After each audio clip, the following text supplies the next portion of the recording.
Let's look at building dynamic user interfaces using fragments. Here we see an application whose activity contains two fragments oriented vertically. The first fragment is an instance of image list fragment, where image list fragment utilizes a recycler view placed in its layout and a custom adapter to display a collection of images where each image is a drawable resource stored in our project. The second fragment is an instance of image display fragment. This displays a single image using a image view placed in its layout. These two fragments are able to communicate via a view model that contains a live data object selected image, which is manipulated by image list fragment whenever an item is selected. That is done here. And that live data object is observed inside image display fragment, and we're able to respond to the state changes that occur to update our own image, and that is done here. Additionally, image list fragment will take an int array that is provided via the view model, that is a separate live data object, and it will use that collection to create an instance of custom recycler adapter, and that is where we get our set of images. Our activity layout, of course, contains two fragment container views called image fragment container 1 and image fragment container 2. The activity first gets access to the view model. We detail a set of drawable resources. We get two instances of our fragments, one of each. We then perform an add operation, ensuring that we do not add instances of our fragments if an instance already exists. And then we update the view model with a default image that the image display fragment should show, as well as the collection that the image list fragment will display. What we want to do now is refactor our application to allow for a dynamic user interface. First, we'd like to make better use of the space that is presented to us when our application is in portrait mode. Instead of having both fragments be displayed simultaneously, what we would like to do is utilize the entire available space to show our selection fragment, our image list fragment, and then subsequently, whenever an item is selected, we would like to perform a replace transaction to replace the entirety of the image list fragment with an instance of image display fragment. Additionally, what we want to do is modify our layout by providing an alternate layout to make better use of this terribly arranged layout that we achieve whenever we put our device in landscape mode.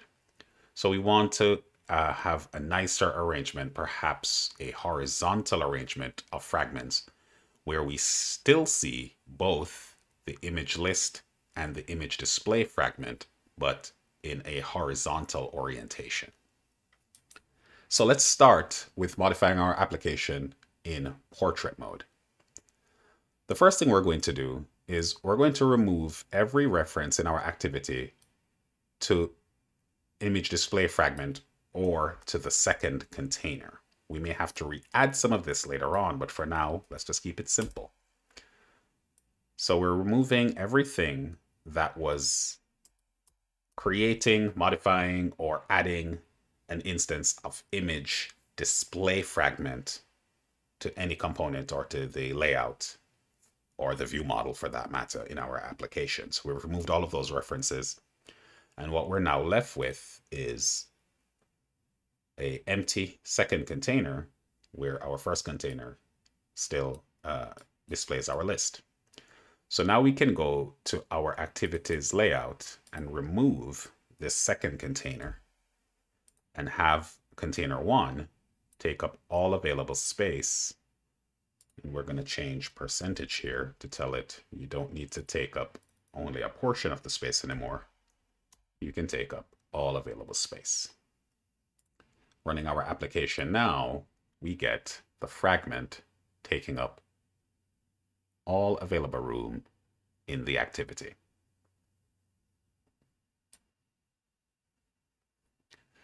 All right. Now, every time we do a selection, we are in fact updating the view model, and it is reflecting the currently selected item.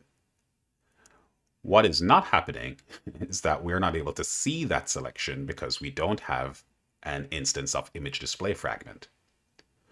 What I would like to do then is create an instance of image display fragment and have it replace image list fragment every time I do a selection.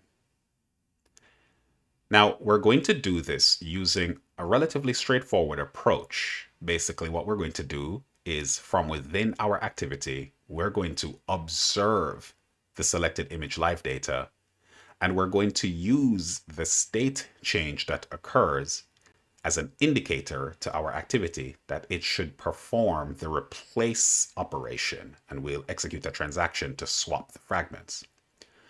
That is going to introduce a very interesting problem, however, but let's cross that bridge when we get there. Let's simply, at this point, implement the logic that we've described. So from my activity, using the view model, I'm going to perform an observation. So I am going to take the selected image, I'm going to observe it. The lifecycle owner is the activity, and this is my callback. This is what will be invoked every time there is a new selected image. In my callback, I will simply say, I would like to perform a transaction where I will replace the fragment that is currently in r.id.image container 1 with an instance of image display fragment. I'm going to want to put that operation on the backstack so that I can reverse it. So I'm going to call set reordering allowed to true. I'm going to call add to backstack, and I'll pass in a null reference here because I don't have a name for this operation, for this transaction rather. And then I will commit. Commit, of course, is necessary to execute the transaction. And with this simple logic, I'm able to achieve the described behavior, which is whenever I now select an item from the image list fragment, an instance of image display fragment is going to replace the original fragment, and now I can use the entire space. Because the operation is on the backstack, I can hit the back button or perform the back gesture, and I'm back to the original list. So this has actually given me quite a bit of functionality right out the door. However, there is an interesting problem that we've just introduced, and it essentially looks like this. I'll select an item, and I will now hit back. Look what happens when I do a device rotation. I'm seeing the selected item again. I hit back, I do a rotation. Again, I'm seeing the selected item. Why is this? Well, this is one of those things where it is a feature that in our context is also a bug. Essentially, every time you observe a live data, the live data will inform you of any state change that occurs. However, one interesting feature of live data is that it doesn't matter when your component is created and begins observing the live data.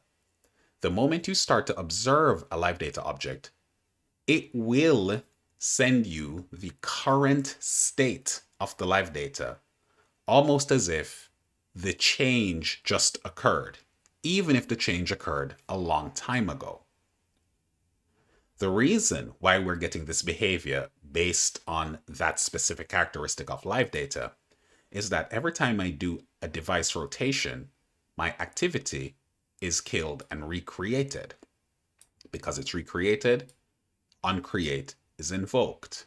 And because onCreate is invoked, we start to observe the live data all over again.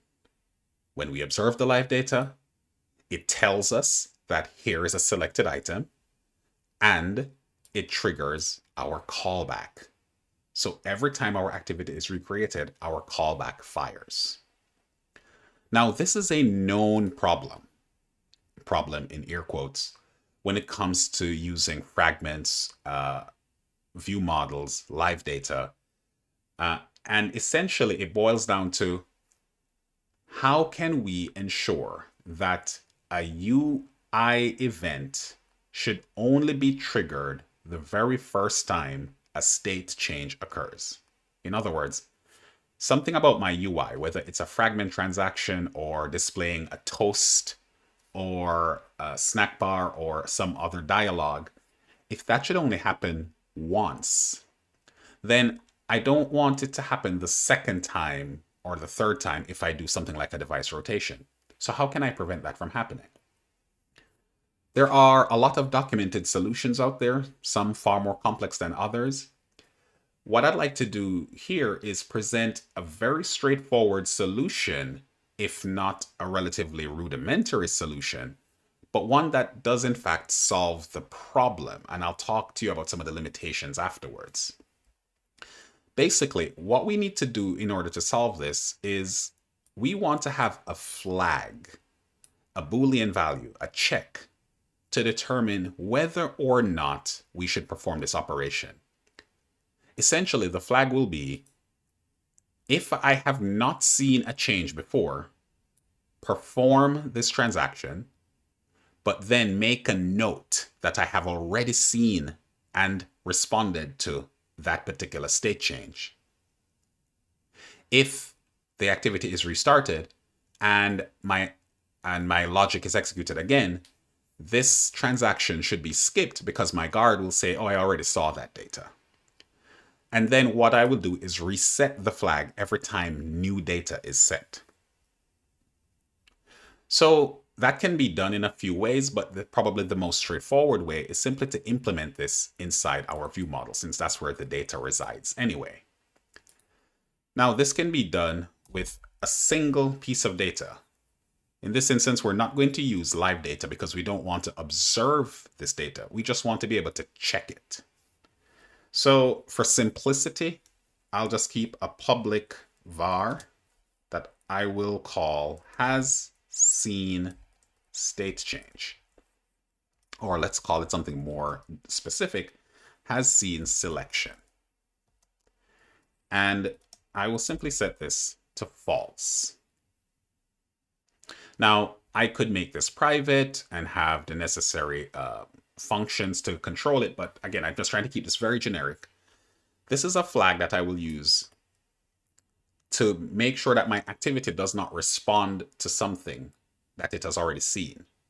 Basically, what I'll do is every time set selected item is invoked, I will set has seen selection to false.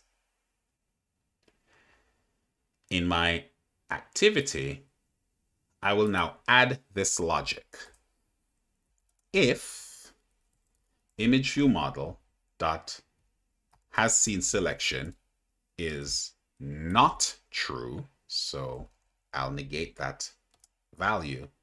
If it's not true, then execute this logic and set image view model has seen selection to true. So I will only respond the first time, and then I'll set this to true. Now, because this is in the view model, it means if the activity is restarted, the value is retained because the view model will persist for the lifetime of my activity, not just a single go around of its life cycle. So now I can get that sort of protection, albeit rudimentary, to make sure that I don't respond to an event twice. So when I select, the state information, which is set inside the view model, is reflected inside the image display fragment. That is automatic when it's added. When I unselect, I go back, I'm seeing my image list fragment. And now when I do a rotation, nothing happens. Nothing happens because the guard is making sure nothing happens. When I select, I can now see the fragment.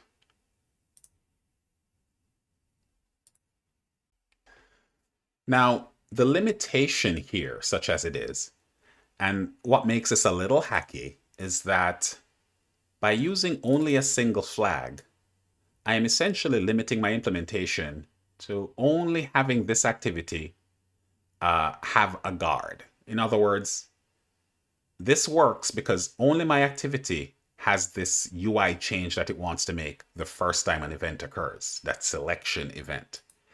If I had multiple components that needed to respond only to the first change of the event, then I would either have to enumerate a bunch more flags, which of course is not a very clever way of solving this problem, or I'd have to have something perhaps a little better engineered, like some sort of hash table where every component that is interested in observing could register itself and have its own flag. Then my logic here could simply be to go through all the elements in the table, changing each one to false every time the item is updated. And then when every component checks, they would update their own flag to say, okay, now I've seen it. So that's one approach, and that's kind of presenting the bare considerations as it relates to handling this event.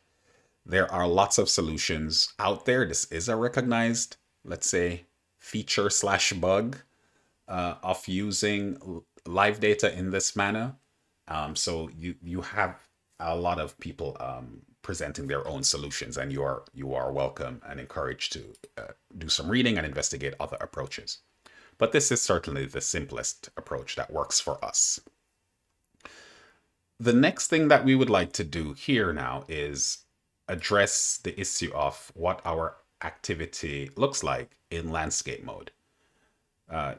We still have the originally defined behavior, but what I would like to do is essentially have two fragments be displayed simultaneously, similar to what we had before, with the exception being that they will be in landscape, or rather they'll have a horizontal layout left to right rather than a vertical top to bottom orientation.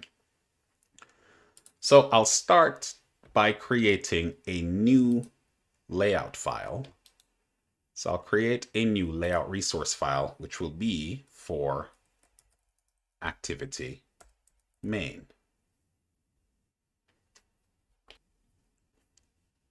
This alternate layout is going to be used whenever my activity is in landscape mode. And here I see the layout. So I'm going to do a couple of things. I'll do really quickly. First, I'm going to place not one, but two fragment container views on this layout file. This first container view will have as its starting fragment the image list fragment. So I'll simply select that one.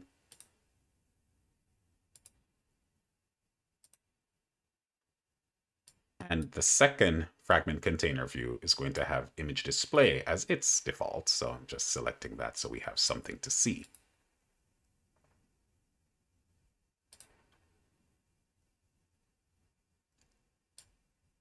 I will allow this first fragment to take up about 40% of the available space. So this time I'm going to change layout constraint width to be 0.4 for 40%. And I will have to set its width and height to match constraint. Oh.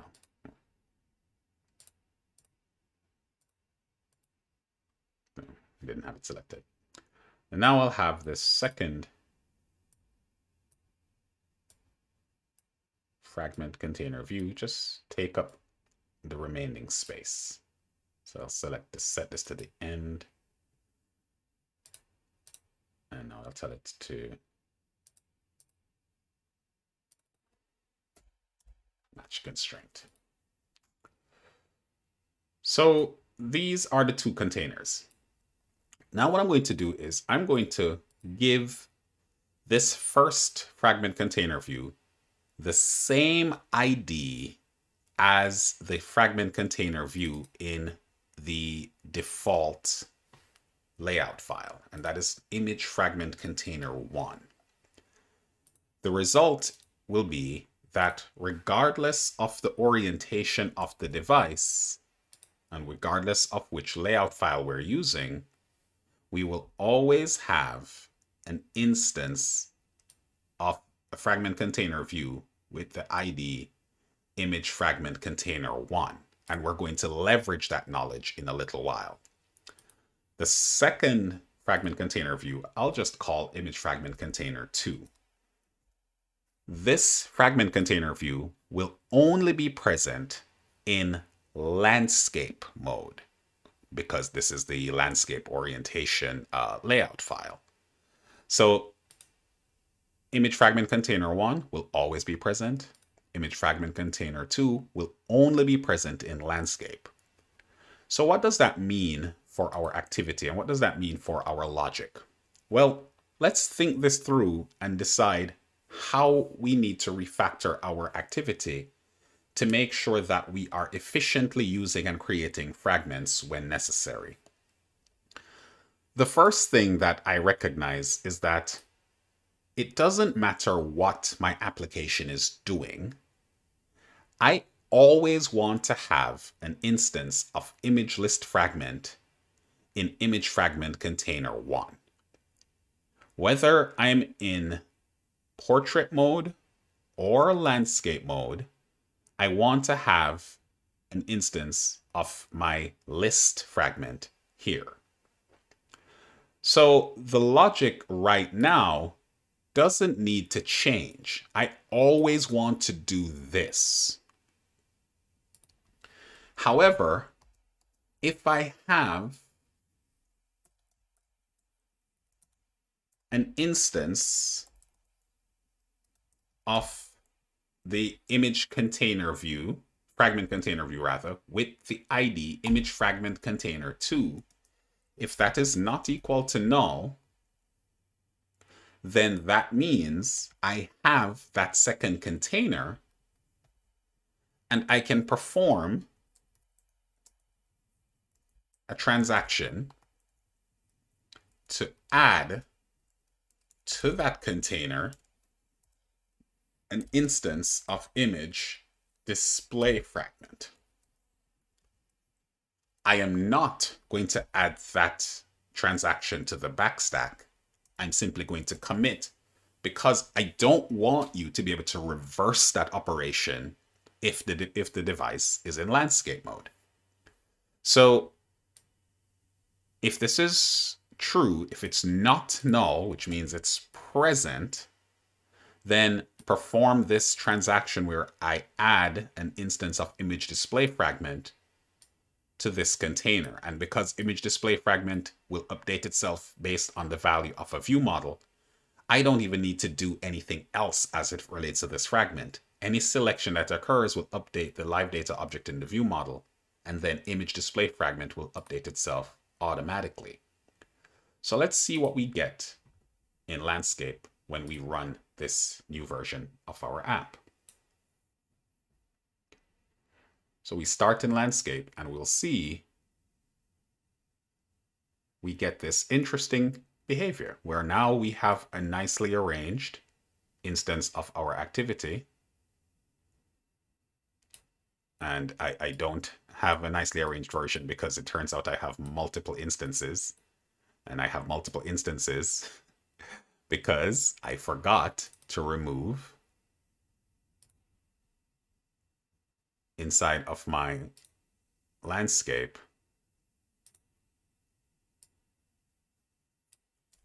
the instances of the fragment that get added automatically. So this is something that is very easy to forget. We need to make sure that we go back and remove it. Now we have our activity displaying the image list fragment. And here there's an image display fragment that we can see when I click. But, whoa, what was that? When I click, yes, this updated, but I also got this other fragment. So now I have two copies. Why do I have two copies? Well, let's look at my logic. Main activity essentially attaches two fragments, sure, and we fixed the problem where we had another instance attached. I set the images, no problem. And then I say, oh, when I observe, if it has not been selected, which it hasn't, I should go ahead and add an image display fragment to container 1. But when I'm in landscape mode, I already have an image display in container 2. So it seems as if I need a nicer way to do this. I only want, it turns out, to perform this operation if I don't have an instance of fragment container 2. In other words, if I'm not in landscape mode, at least in this version of an application. So I need to do a check twice. And in fact, since I may have to do this check 2 or even more times, I'm just going to move the logic. And what I'll do is define a flag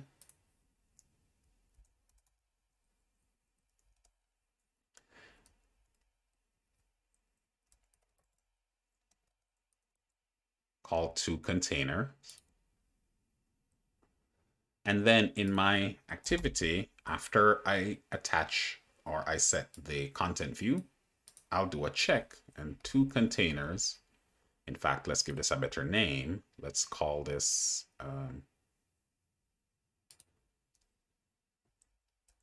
has two containers.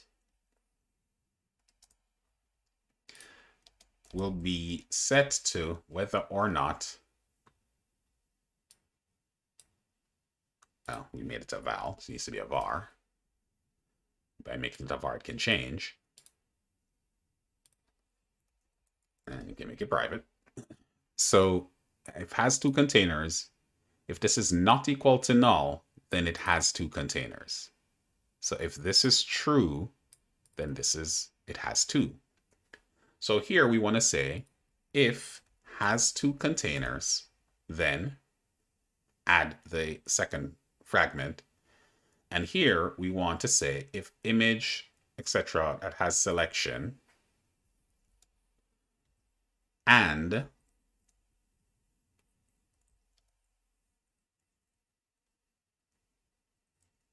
not has two containers. So if we have not changed anything and we do not have two containers, then you can go ahead and place the item here. Now when we do that, if we select, we see that the item shows up exactly the way we want it to without swapping out the fragment contained in image fragment container 1. With an item selected, if I do a rotation, I see the selected item.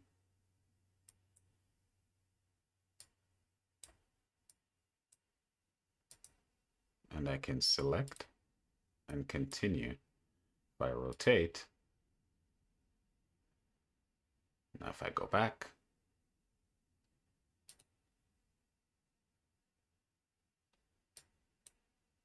So we get the behavior we're looking for, and we are able to build a dynamic user interface by simply placing fragments in specific containers based on the state of the application as well as the number of containers that are available. Now, there are more complex use cases that have to do with more complex state that you may have in an application. So this that is relatively straightforward can in fact take on a more cumbersome implementation if we had to keep track of more things, more fragments, or make more fine-tuned decisions about when a fragment needs to be added, retained, or removed. But again, this gives us the very basics of dynamic user interfaces.